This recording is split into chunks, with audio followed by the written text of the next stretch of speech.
Why do you want your country's future to be decided by US military intervention? And fully understand. If you can down on that, amen. Amanpour, weekdays on CNN. I'm Rafael Romo in Atlanta. This is CNN.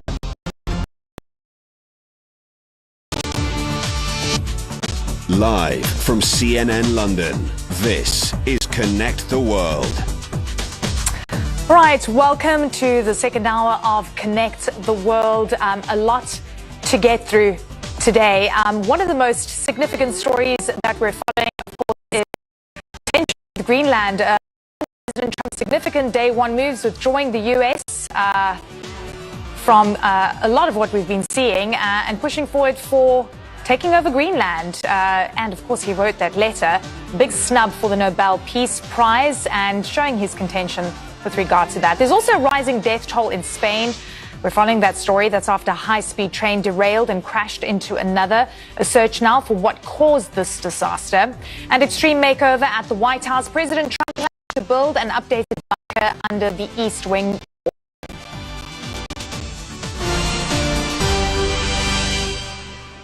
Right, European leaders say discussion and negotiations are the best ways to confront the US president's desire to acquire Greenland. President Trump, though, appears to be giving no ground after threatening to slap new 10% tariffs on Britain and a group of EU nations resisting a US takeover of the territory. He sent a message to Norway's Prime Minister. It reads this in part: considering your country decided not to give me the Nobel Peace Prize, I no longer feel an obligation to think purely of peace. The message goes on to question Denmark's right of ownership to Greenland. Britain is among the countries facing new tariffs. In a news conference today, Prime Minister Keir Starmer criticized the tariff threat and said Greenland's future is not for President Trump to decide. And so any decision about the future status of Greenland belongs to the people of Greenland and the Kingdom of Denmark alone.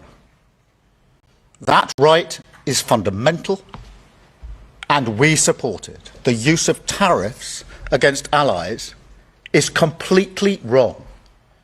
It is not the right way to resolve differences within an alliance. Well, Starmer spoke a day after an emergency EU meeting in Brussels where officials considered retaliation to any new US tariffs. Melissa Bell joins me now from Paris. Melissa, good to have you with us. I mean, we're witnessing a remarkable standoff between allies. It is pretty unprecedented. At the core of this is Greenland. Give me an idea of the narrative from both sides, as clearly a lot of people are saying there are going to be no winners at the end of this. That's really been the message of European leaders this Monday morning, Eleni, after a weekend that was spent in discussion amongst themselves, reeling from the latest threats that involve tying, of course, the hopes of President Trump of gaining control of Greenland with a renewed round of a tariff war. Now, the very latest that we've heard from the European Commission is that they're hoping to de-escalate. They want negotiation. They want to seek dialogue with their American partner to avert this all-out trade war. But the next steps are that European leaders will be meeting on Thursday for an extraordinary council that will be devoted to the question of transatlantic relations.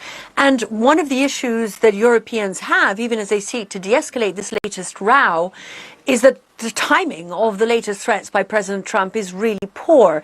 The European Parliament was about this week to vote and, we imagined, approve the trade deal that had been put in place between the United States and the European Union last summer, you'll remember, to try and de-escalate that row after the American president had threatened very high tariffs on Europe. They'd been negotiated down.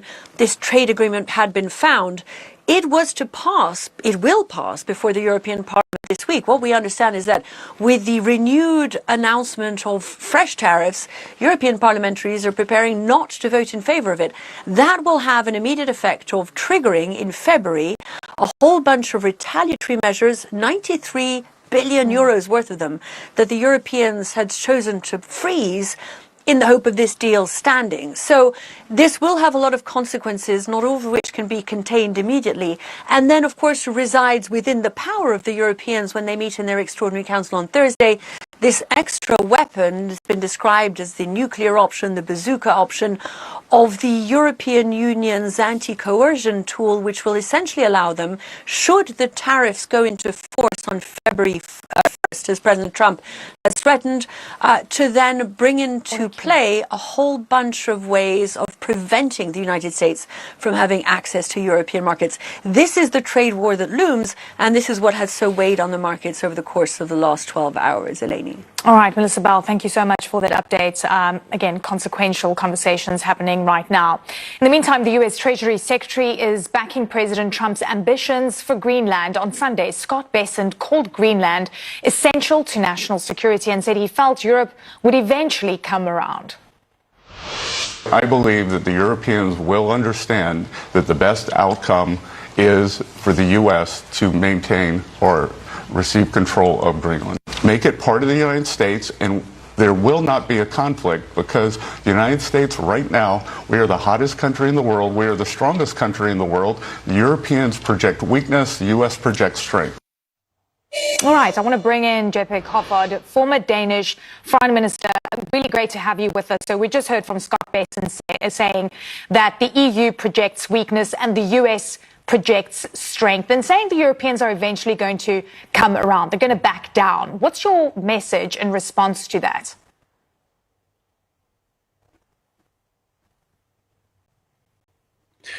Well, I can assure you that this is not going to happen. I mean, it is an absolutely clear red line for Europeans to let United States, against the will of the Greenlandic people and nation, against the fundamental rights and rule of law, respect of territorial integrity and sovereignty of a country like Greenland, and also, of course, the Kingdom of Denmark. All right, I think go down in Europe, so Europe will fight back. It's not something Europe wants. Yeah, so Europe will fight back. I'm sorry, your signal is slightly weak. I'm going to ask you another question. Hopefully you can hear me.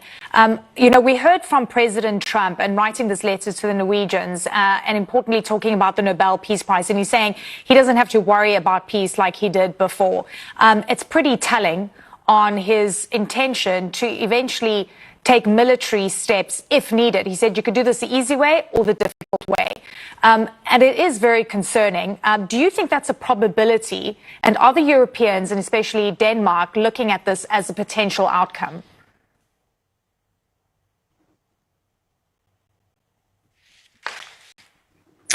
No, I mean, if he uses force to take Greenland against the willing of the Greenland people and again of Denmark, against the whole of Europe, then it will be the end of NATO. It will be a full, political war between United States and Europe, and it's something that will be self-inflicting, a huge.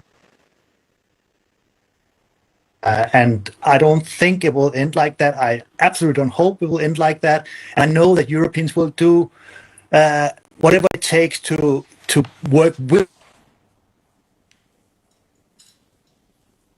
Arctic security, but of US to take over a nation, a people against the will of the people and nation, disrespectful of fundamental law and rights. So we're also seeing NATO fortifying troops around Greenland and Arctic security being top of mind here, as well as Denmark looking into this. A very important step. Do you think that is going to deter President Trump's efforts to acquire Greenland if he feels that the issue of national security has now been dealt with? And are we seeing the troop buildup around Greenland as a protection mechanism in case the US takes a military approach? Now, listen, the NATO countries, meaning, the strongest European states, United Kingdom, France, Germany, others, has sent troops to Greenland and to the Arctic region. An Arctic Sentry, as the mission is called in NATO, will ensure security of Greenland and the Arctic, and thereby North America. So I think the only thing that will deter Trump from continuing this discussion is that Europe will show its force together, and that's what we are seeing as we speak. I hope Trump will step down and work with Europe instead of trying to undermine more than 75 years of strong transatlantic cooperation that has granted us security, prosperity, and protected our democracies against what we have seen of enemies outside. So I hope really that there'll be a second thought from the president's side. Yeah, so someone's going to have to make a concession here. It's either going to be the Europeans and Denmark, as well as the people of Greenland, or it's going to be the United States. Right now, the rhetoric has escalated to a point where people are very concerned whether there's still a window of opportunity to discuss things, to take a diplomatic approach. What do you think that's going to entail?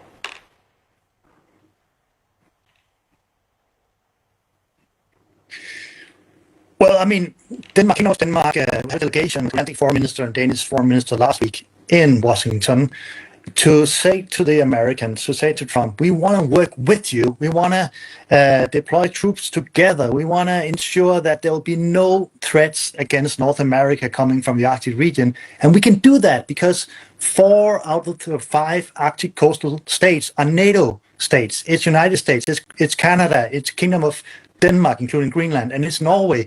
The only one which is not in NATO is, of course, Russia, and they pose a threat. Let's deter that threat together. And NATO has worked well to preserve our security because we stand together. If we start blowing up NATO, then our enemies will get a much easier access to threaten our collective security. And that will be detrimental to United States interests, to European interests, so to the Western world. So in the meantime, we're seeing a trade confrontation, a tariff confrontation where President Trump is threatening 10% tariffs. The Europeans have responded with the tariff bazooka approach. Do you think that a tariff war is inevitable?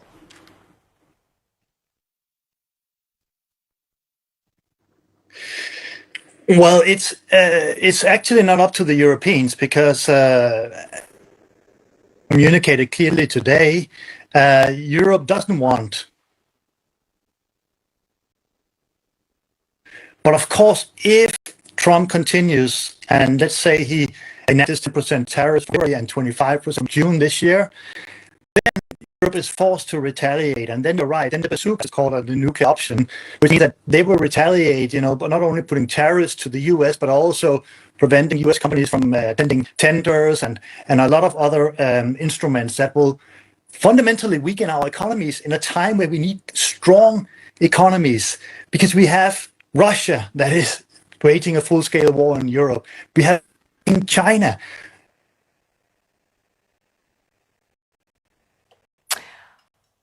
Need to stand together instead of, apart. So I hope Trump will understand that eventually when we continue this discussion. All right. Thank you so very much, JP Kofod, for joining us today. That was the former Danish foreign minister. All right. Spain's prime minister has declared 3 days of mourning for the victims of a high-speed train collision, saying the entire country has been plunged into a terrible sorrow.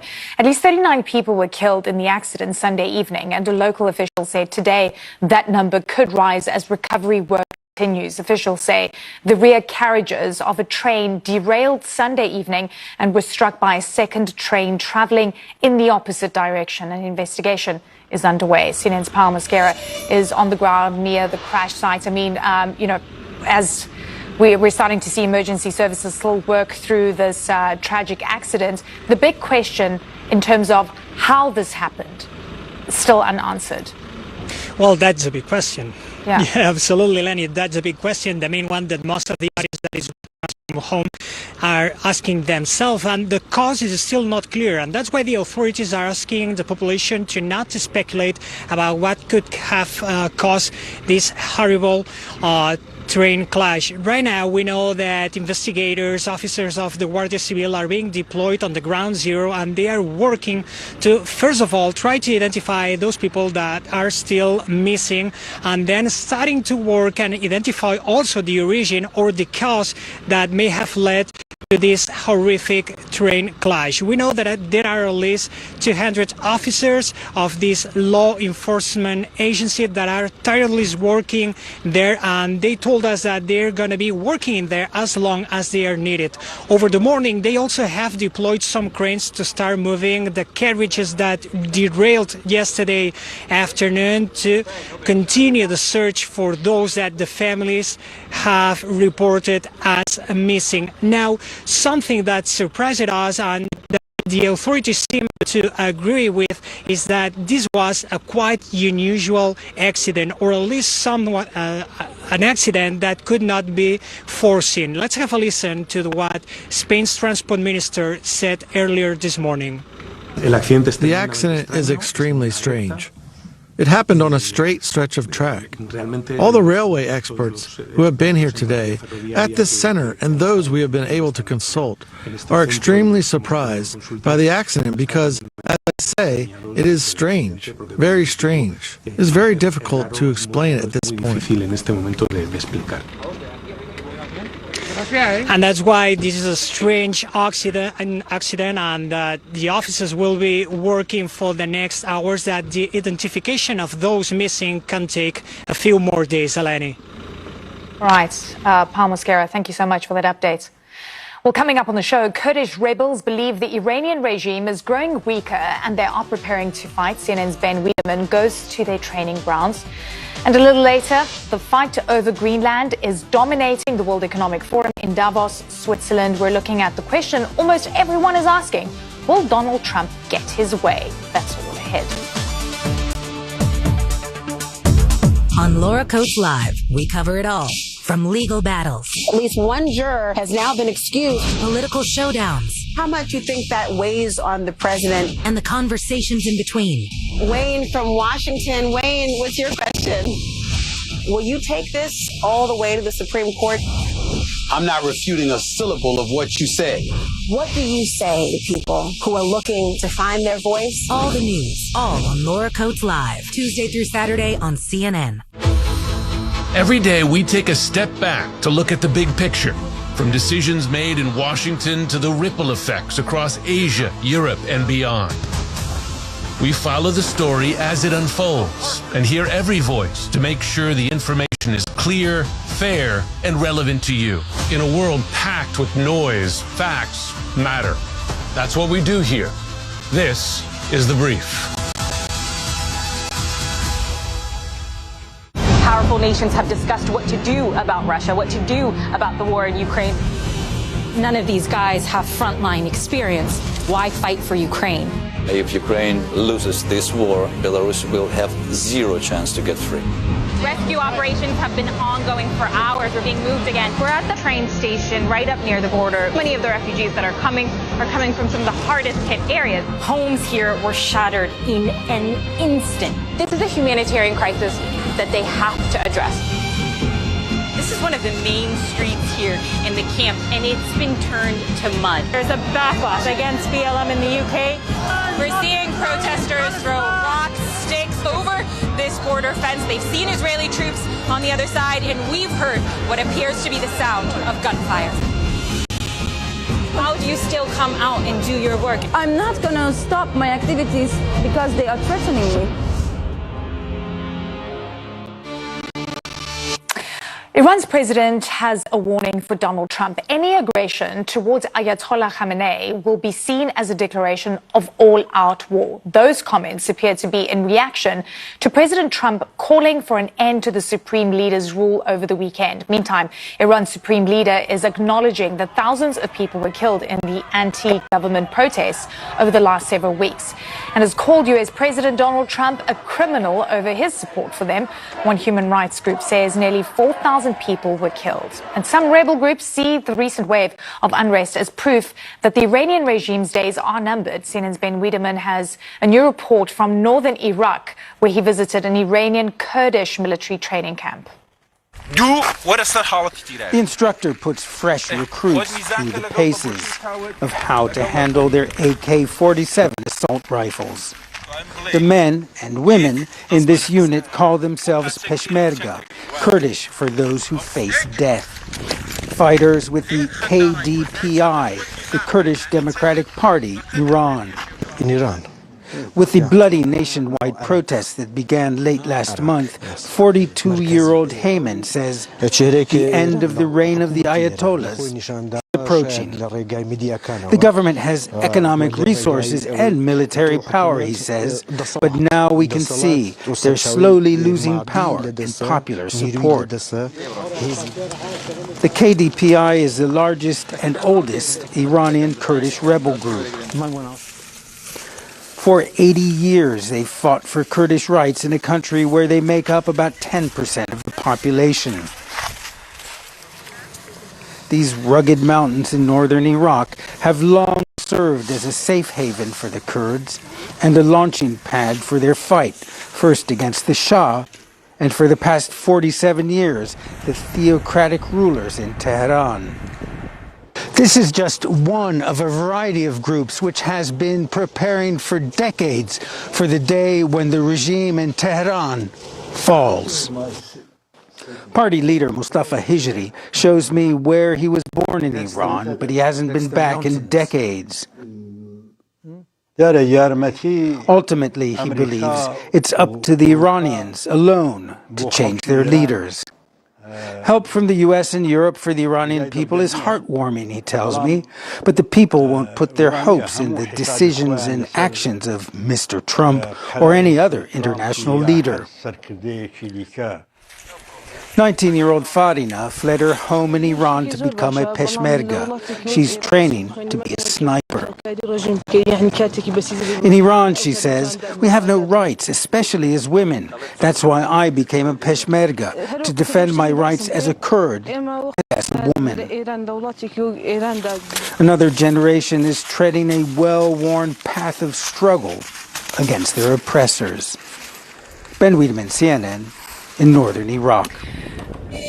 All right, Ben Wiedemann there for us. I want to welcome Ali Vyas to the show. He's the director of the Iran project at the International Crisis Group. Really great to have you with us. I mean, we're looking at internal developments within Iran, and it seems the protests, to a large extent, have died down due to the government crackdown. The US has, of course, changed its rhetoric about the notion of help is coming. Where do you believe this is headed next? Well, it's great to be with you. As you said, I think the protests have lost momentum for now. But because the Iranian regime is unable to address the underlying causes of these protests, it's just a matter of time before they erupt again. This could be a matter of days or weeks or months. And once that happens, the regime's only answer is going to be repression again. And at that moment, unlike the beginning of this round of protests, the US is going to have sufficient military assets in the region to be able to sustain offensive and defensive campaign against Iran and its retaliation against the US allies in the region. So the risk of a military confrontation will go back up again. So you believe that could go back up again, and it's interesting because we've got the Abraham Lincoln, an aircraft carrier strike group that is moving towards the region. Even though President Trump has watered down his threats, what are the probabilities of, not only be a show of force by the United States, but also ready for any potential move? Look, of course, President Trump is notoriously unpredictable, so he might take action even before the protests reemerge as means of basically not going to the rescue of the protesters because the momentum has been arrested now, but as means of retribution for the bloodbath that the Iranian regime has committed by killing thousands of protesters.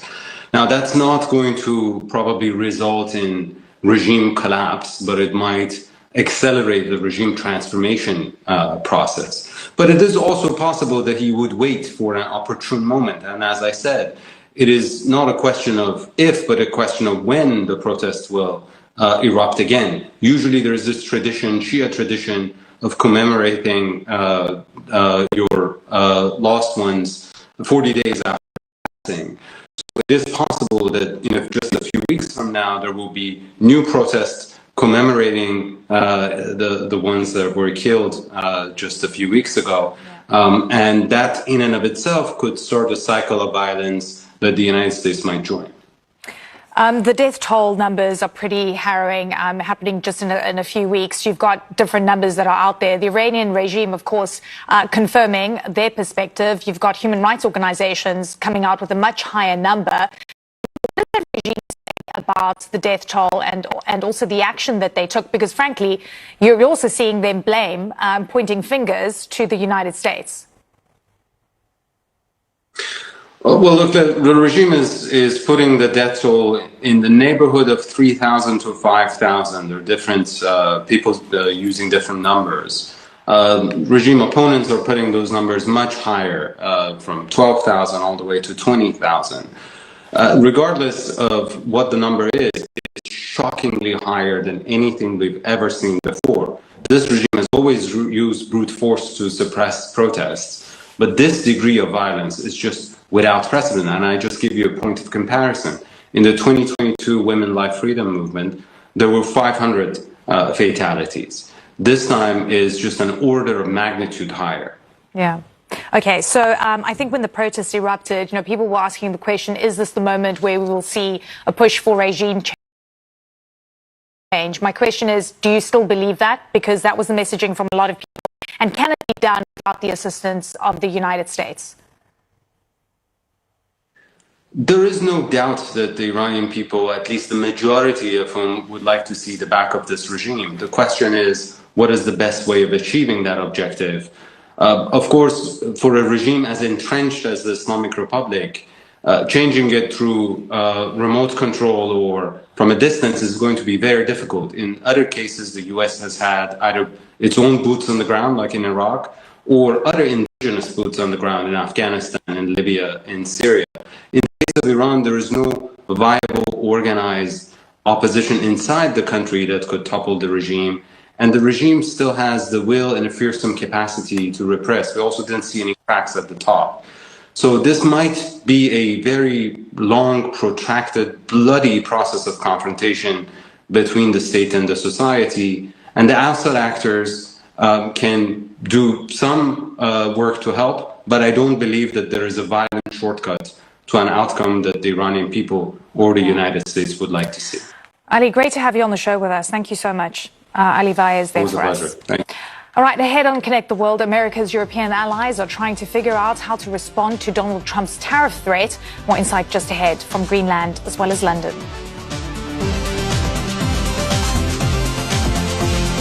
A new day has dawned. A continent reveals itself. For us, for them, for everyone. The time has come to unveil a new reality. Live the days, live the nights, see the endless opportunities, dream of the future, of all you can become. Wherever we roam and however far we roam, let's share our passion, carve our legacies, be all that you can be, moving forward without limitations, because the world is out there, ready to be explored. This is the Redwood Forest in California, home to some of the tallest and oldest trees in the world. Since 1918, more than 225,000 acres of these forests have been protected through the work of conservation groups, foundations, and the local community. Believing in a better future, be part of the movement. Find out more on cnn.com/call to earth, in partnership with Rolex and its Perpetual Planet initiative.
I am Iván Pérez Sarmiento in Buenos Aires, and this is CNN.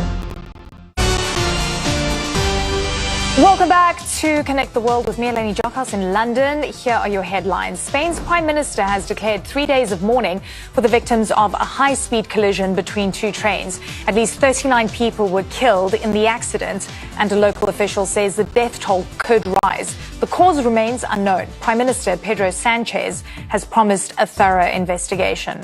Iran's supreme leader acknowledged over the weekend that thousands were killed during anti-government protests. He called U.S. President Donald Trump a criminal for supporting the protesters. Meantime, Trump said in an interview on Saturday that it's time for new leadership in Iran. Donald Trump is issuing a new threat in his drive to acquire Greenland. In a message to Norway's Prime Minister, he says failure to win the Nobel Peace Prize means he no longer feels an obligation to think purely of peace. He also questions Denmark's claim to Greenland. He's currently threatening new tariffs on a group of European nations that oppose a U.S. takeover of the Danish territory. Right, Nick Robertson is back with us this hour live in Greenland, and just threats coming through from the President of the United States. You've got this confrontation of tariffs and countermeasures as well. But importantly, where you are right now, Nick, I want you to explain the shock by locals and what their messaging is. They're shocked because they realize that that this is happening above their heads. The protests that they had here over the weekend, where perhaps 3,000 or 4,000, maybe more people of this city of Nuuk, the capital, so we're talking here well over a quarter of the population of the capital here, came out on the streets. There were parents with kids on their shoulders. There were grandparents, people with walking sticks, the Prime Minister, the Foreign Minister, a lot of politicians. And they know that they're very clear with their message, and that this is the moment to get their message out. Hands off of Greenland. Greenland's not for sale. But there's a real sense that what's happening, the diplomacy around the future of Greenland, the conversations, the heated diplomatic exchanges that are coming, the language that's being used by President Trump is really happening at a level that they can't control, that they can't that they can't impact on, and they feel that their destiny is being decided beyond their control. Yeah. So there's, on one hand here, people are taking that opportunity to protest, but on the other hand, they're sort of putting their shoulders into the sort of the storm that's going on, and just saying, we're trying to get on with our lives. Hard reality. People are incredibly worried. People have been buying up extra supplies of camping gas, of long-term food stores, dried foods, canned food. Not everyone, but people, a good number of people here, go to bed worried what's going to happen tomorrow. And that's because of things that they feel are out of their control. Yeah, I absolutely. It's a new reality for them. Nick, talk to me about and, what you're hearing on the ground. Are they there purely to show the United States that they can secure the Arctic, that, a strong fortified Greenland means that it needs to be acquired by the United States? Or are you hearing that they are preparing for the eventuality of perhaps Donald Trump making good on this promise that he could do it the hard way if he doesn't get his way? Look, I think people are taking President Trump seriously at what he's saying right now. No one is doubting that he has the capacity to take the tougher of the two options. They're hoping to dissuade him away from that. The Danish military today have significantly, they say, increased their number of troops. Their top military commander, a couple of 100 miles north of here, about 300 kilometers north of here, Kangerlussuaq, inside the Arctic Circle. Last week, Denmark was hosting here additional sort of logistics, front-end logistics people from NATO people from Germany, from France, from the Netherlands, from the UK, from Sweden as well, from a number of countries. And of course, that was the tripwire that President Trump responded to by putting sanctions or threatening to put sanctions on those countries. And they responded by saying that's going to undermine transatlantic alliance. It's a slippery slope from here. Let's talk about this. We can deal with it, country to country or countries, within NATO. It can be dealt with as long as the territorial integrity, sovereignty is respected, all of that. But the aim of that NATO force here, and what we think that the Danish are doing here by upping their military presence, really is to do what the Danish foreign minister indicated that he told US counterparts when he was in Washington last week, which is to show that NATO can provide the sort of Arctic security that President Trump is saying that Denmark can't provide. They're incredibly hurt, the Danes, the Greenland, incredibly hurt when they hear President Trump repeat tropes like Denmark has only committed another dog sled team to the security here. So they're trying to show very clearly that they can. It's not entirely clear that this message is landing, or if it is, it doesn't seem to be the message that President Trump wants to hear right now, because he wants to have Greenland. All right. Well, Nick Robertson, really good to have your insights on this important story. Thank you so much.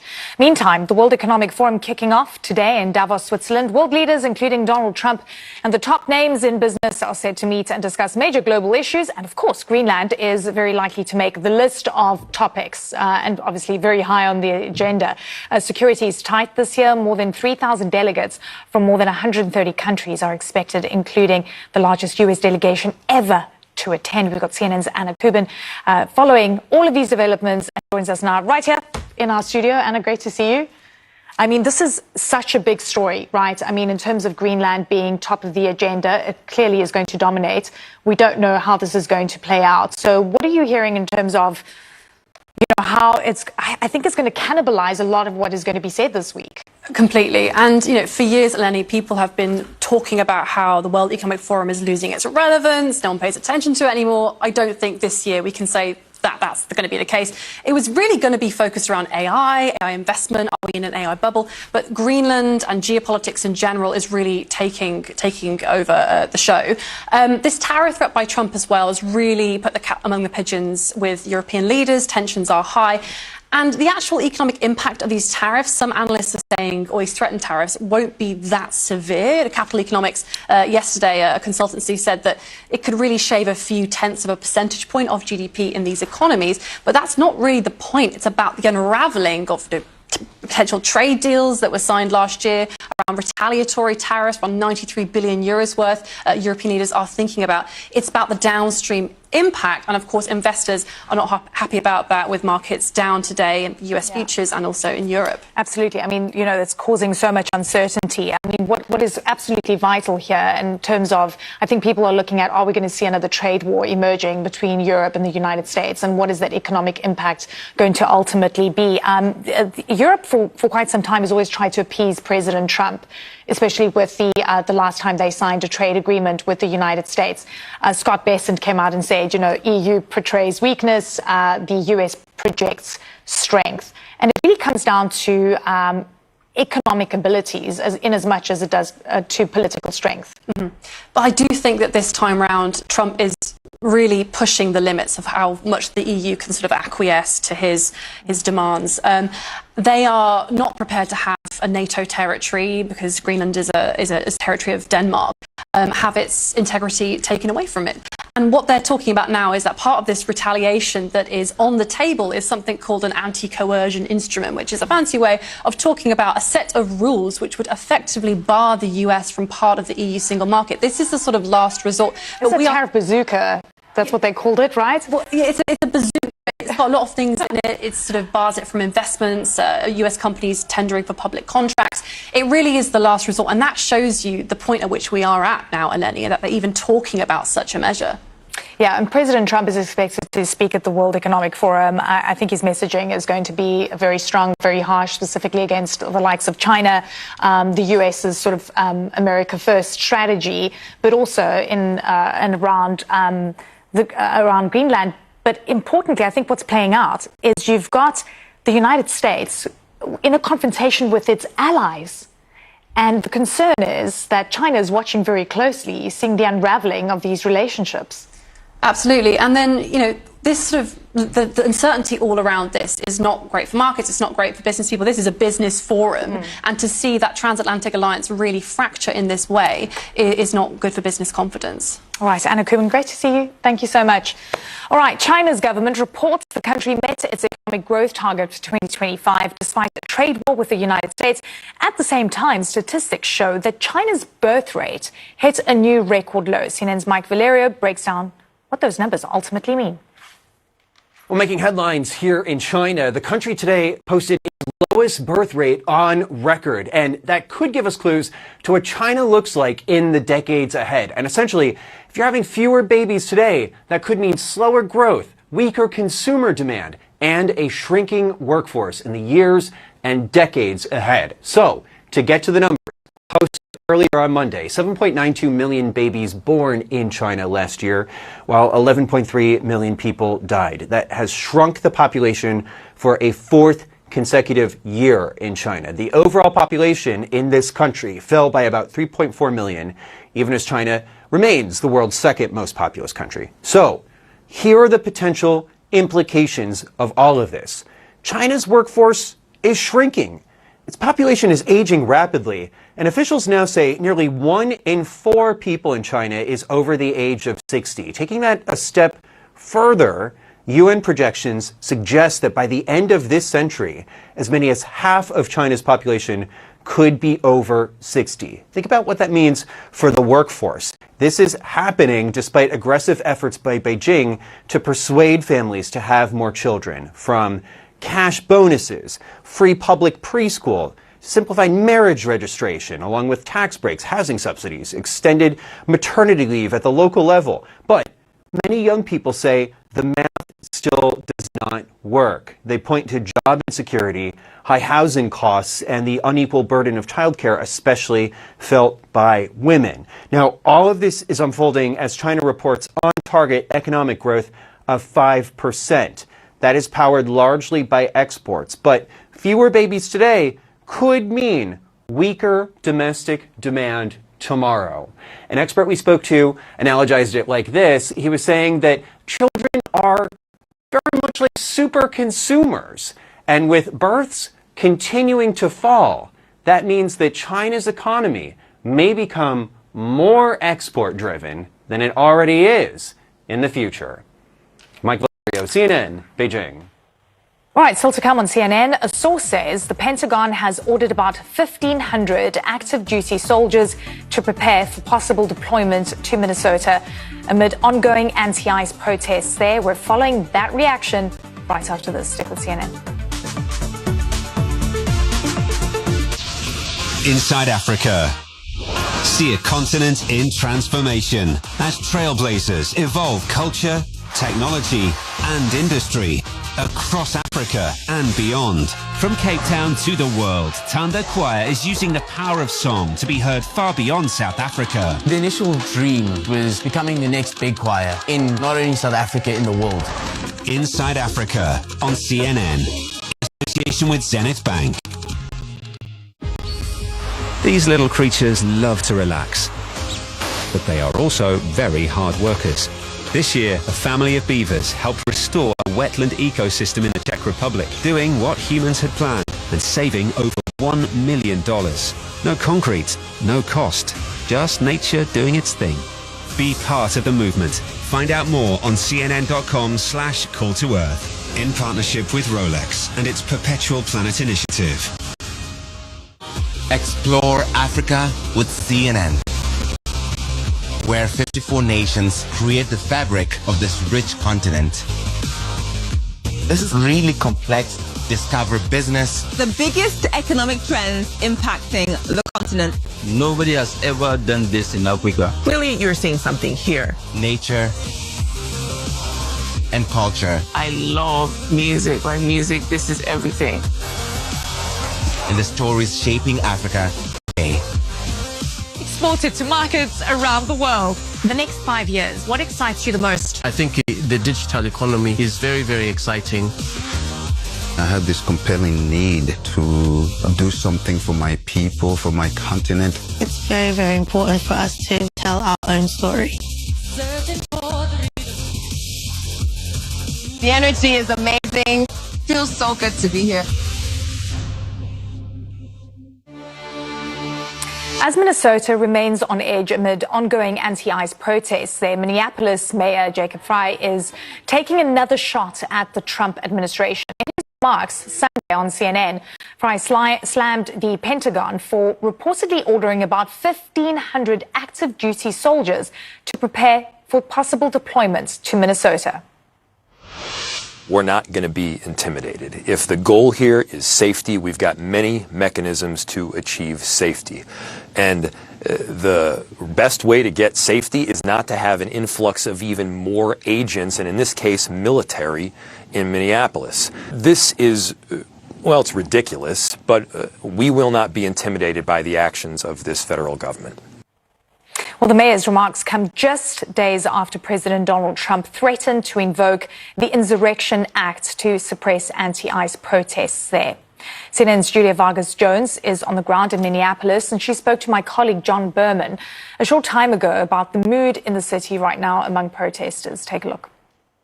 We just saw as the first protesters seem to have arrived here outside, the federal building, the Whipple Federal Building, been the staging area for federal agents.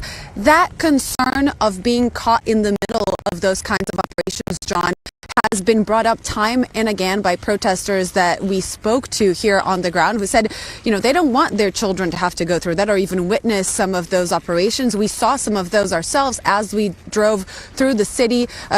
Many of these community members using small little 3D printer whistles to warn neighbors of ICE operations happening here on the ground. But I do want to turn just to where we are right now. Outside this federal building, we have been seeing images of clashes between police and protesters. But I do want to say, John, that it has calmed down. Now, the DHS Secretary Kristi Noem said that order from the federal judge wouldn't change anything, wouldn't change the conduct of ICE agents, federal agents on the ground, but something has changed. Yesterday, we were here for the majority of the day, and we did not see a single detention of any peaceful protesters or pepper spray or tear gas used to disperse the crowd. Instead, we're seeing a heavy presence of the Hennepin County Sheriff's Department. They have set up barricades, bike racks, as they called, along this sidewalk. That has kept protesters from going into the street, and that has also, John, very expertly prevented those clashes from happening. Perhaps we could hope at least that it would stay this way and that those protesters will continue to voice their opinion peacefully and avoid any further clashes with those federal agents. I want to get you up to speed on some of the stories that are on our radar right now. The U.S. has been inviting leaders to join President Trump's Board of Peace for Gaza.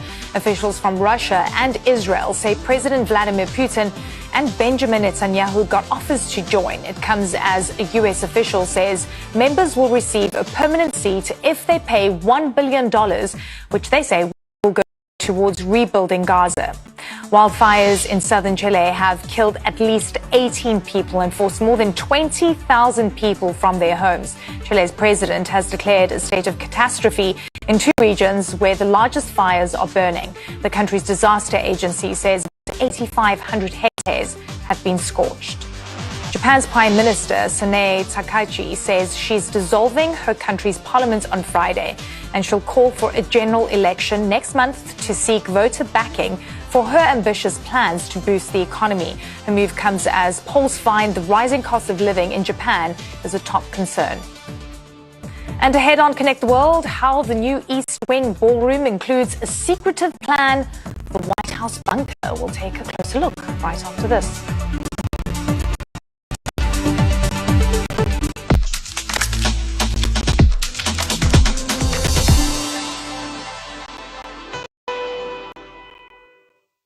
These days is the ultimate indulgence, and this train offers a rare opportunity to do just that. The Venice Simplon Orient Express is probably one of the most luxurious trains in the whole world. These storied carriages, all built between 1926 and 1949, once carried royalty, spies, revolutionaries and film stars across Europe's grand capitals. Each carriage has a story, and some are more colourful than others. Take dining car 4141. Decorated by the legendary René Lalique, It's a glittering ode to Art Deco glamour. Then there's sleeping car 3425, which once helped Romanian's King Carol II make a dramatic escape with his mistress. While sleeping car 3544 enjoyed a rather different chapter, when it was repurposed as a brothel by a French official during World War II. Talk about a change of service. And perhaps the most famous of them all, car 3309. Trapped in a snowdrift near Istanbul, it inspired Agatha Christie's Murder on the Orient Express. Adapted countless times, always featuring at least one suspicious dinner guest.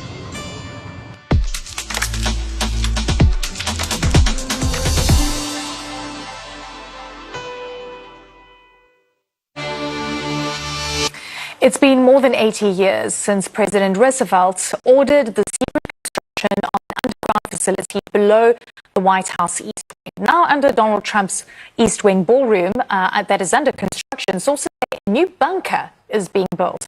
Little is known about the construction taking place. What is known is that unlike the ballroom, the new shelter will be paid for by the public.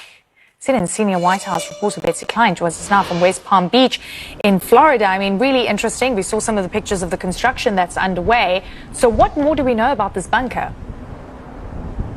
Well, one of the more interesting things that I learned in the course of reporting this out is that this is actually not the first time that this has happened. Back in 1941, after the attack on Pearl Harbor, President Franklin D. Roosevelt ordered the secret construction of a secure underground facility, and then he built an extension of the White House East Wing on top. Now, historians say that at the time there was no public acknowledgement of this bunker space, and that is happening once more as the East Wing is now under construction again for President Trump's sprawling new ballroom. Sources say that that underground facility has been fully dismantled, and there's now again a lot of secrecy about the plans to rebuild. But we do know from our sources that there are plans to build a reimagined and upgraded space underneath the new ballroom, and that is going to include new technology to counter. There's still very little acknowledgement that this project even exists. The White House declined to respond to our requests for comment on this, but we did hear in a court filing about a case that wants to halt this ballroom construction. The White House responding to that, saying that stopping the underground construction would, quote, endanger national security, and they said they were willing to provide more details in a classified setting. But let's talk about what was down there. This started as a World War II era bomb shelter. It was used during the Nixon era during protests. On September 11th, they secured President George W. Bush and Vice President Cheney down there. It was also used as a place to plan secret meetings ahead of President Biden's clandestine trip to Ukraine. This bunker had low ceilings, you go down a few levels, shelf-stable food, water supplies, secure communications. Then there's this thing called the Presidential Emergency Operations Center, the POC. This is a command and control facility that is used for emergencies just for the president. Now, what is unlikely is whether we are going to get any details on what is built down there. What was also more unlikely than that is how much this is going to cost. This is not at all part of that $400 million price tag that President Trump has solicited private donations for. This is handled by the American taxpayer. And one more interesting thing too is that if you're concerned about presidential security in the absence of this underground facility, I am told by sources that there are redundancies to keep the president safe while this construction is underway. Oh, you've always got a plan for redundancies. Betsy, very quickly, I mean, we're talking about how secretive this project is, where we know about it, but we don't really. Why have they taken this approach? Well, I think because for the exact reason that they don't want to give our adversaries information about what is built down there. This is something that is going to be able to withstand a potential nuclear attack as well as potential biological attacks on the White House, and they do not want anyone to know the specifics of specifically where it is under the White House and how to get there. They don't want to give any of that information away. All right, makes sense. Betsy Klein, thank you so much. She's in West Palm Beach for us. Now, parts of the United States are getting a hefty dose of winter weather. Arctic air sweeping through much across the eastern half of the country Sunday, with freezing water with reports of snow as far south as Alabama, Georgia, and even Florida. CNN meteorologist Alison Chinchar has more for us. More than 40 million people are under some type of cold weather alert across portions of the U.S. That includes the Midwest, the northern plains, and yes, even as far south as Florida, looking at some freeze watches in effect. And that's because Monday morning, Jacksonville, Florida, will see that temperature right around 31 degrees below the freezing mark. Normally, they would be right around 44. Orlando, even Fort Myers, a place in South Florida, looking at those temperatures well below where they normally would be this time of year. And it's even colder off to the north. You look at places like Minneapolis, Chicago, and St. Louis, looking at those temperatures 10 to 15 degrees below average. Now, for Washington, D.C., New York, and Boston, the cold is coming. It's just going to be a bit more of a delayed effect. You'll notice Monday morning, those temperatures not too far off from where they should be this time of year. But Tuesday and Wednesday, that's when we start to see those temperatures dropping back. And that's going to be the first of a few waves this week that bring very chilly air to much of the northern tier of the U.S. Here's that first wave Monday into Tuesday, a little bit of a break, and then by the time we get to Thursday and into Friday, you start to see more of that reinforcing cold air begin to dive back south into some areas of the U.S. Take Chicago, for example. Again, very chilly Monday. You see that brief little warm up, although again, in perspective, it's still going to be colder than they normally would be this time of year, just not as bad as Monday. But then the temperatures once again dive as we head into the latter portion of this week. All right, Alison Chinchar there for us. Prince Harry's high-stakes privacy trial has started. The British Royal is at London's High Court for his suit with 6 others, including musician Elton John. They're accusing Daily Mail publisher Associated Newspapers of unlawful information gathering. The case includes phone hacking and using deception to obtain personal records. The newspaper group has denied all accusations. This is the third major legal battle the Duke has undertaken against the British tabloids.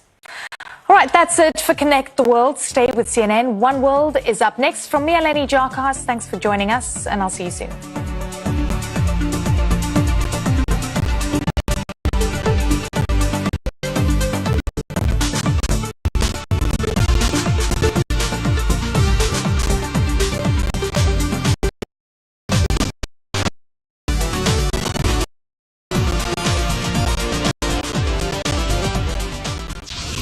Inside Out.